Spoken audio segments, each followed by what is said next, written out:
Halo Sobat Youtubers, jumpa lagi di channel Talaut Project. Dan kali ini kami akan membahas tentang sejarah Kerajaan Tagulandang dan Raja Salmon Bawole. Tapi sebelum video ini dimulai, pertama-tama tolong klik tombol subscribe di channel ini untuk berlangganan di channel ini. Oke guys.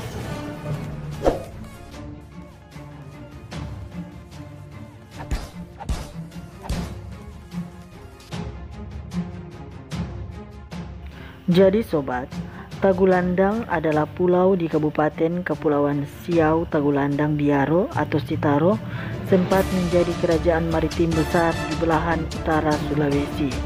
Cakupan luas kerajaan Tagulandang sebelum digabung Negara Kesatuan Republik Indonesia meliputi pulau-pulau Tagulandang, Pasigi, Ruang, dan Biaro.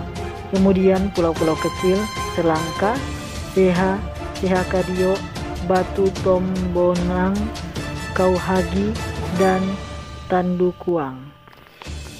Di utara berbatasan Kerajaan Siau, di timur dengan Laut Maluku, selatan Selat Bangka dan Talise, serta sebelah barat dengan Lautan Sulawesi.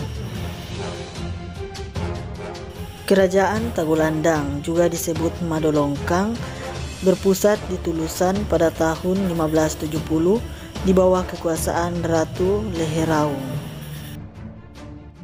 Lalu setelah itu ada raja-raja lain yang memerintah kerajaan Tagulandang ini, dan kali ini saya akan lebih membahas tentang raja yang pernah memerintah kerajaan Tagulandang ini, yaitu Raja Salmon Bawole. Salmon Bawole dipilih menggantikan Raja Lawrence Jacobs yang meninggal. Pertama pada tanggal 24 November 1885 di Taruna, bersama menterinya ia menekan kontrak politik. Kemudian pelantikannya di Tagulandang dengan Aceh van Verban dan bevestiging 28 November 1885. Untuk pertama kalinya ia diberikan gelar kebesaran Paduka Raja, dan Raja Salmon Bawole baru diteguhkan dengan turunnya beslit dari Gubernur Jenderal Hindia Belanda O. van Dres pada tanggal 6 September 1888. Dikontrak 29 pasal dengan Residen J.H.R. Johannes Cornelis Wilhelmus Adrianus van der Wijk 24 November 1885 yang juga telah melantiknya sebagai raja, dan Tagulandang kembali ditegaskan sebagai milik Belanda dan dipinjamkan kepada Salmon Bawole.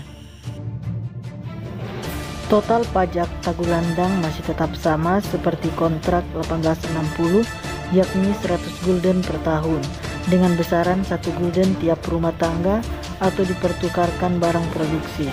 Begitupun presentasi hasil pajak untuk raja dan mantri masih sama, meski tanpa jatah untuk jogugo. Di masa Raja Salmon Bawole, dengan keputusan Residen Manado Marinus Cornelis Emanuel Stakman dalam pertemuan dengan Raja-Raja Sangihe dan para kepala talaut di Lirung 15 September 1889, daerah Takulokan Tagulandang di Pulau Karakelang dibentuk sebagai satu distrik atau pulutan.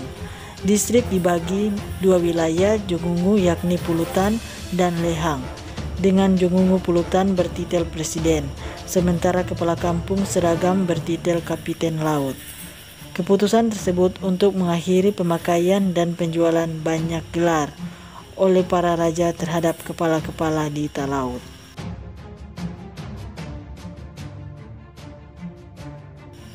Raja Salmon Bawole masih menekan tambahan kontrak 17 Oktober 1890 dengan Residen Stakman, lalu 28 September 1894 dan 26 November 1899 masing-masing dengan Residen Eljet Jeles Jalesma.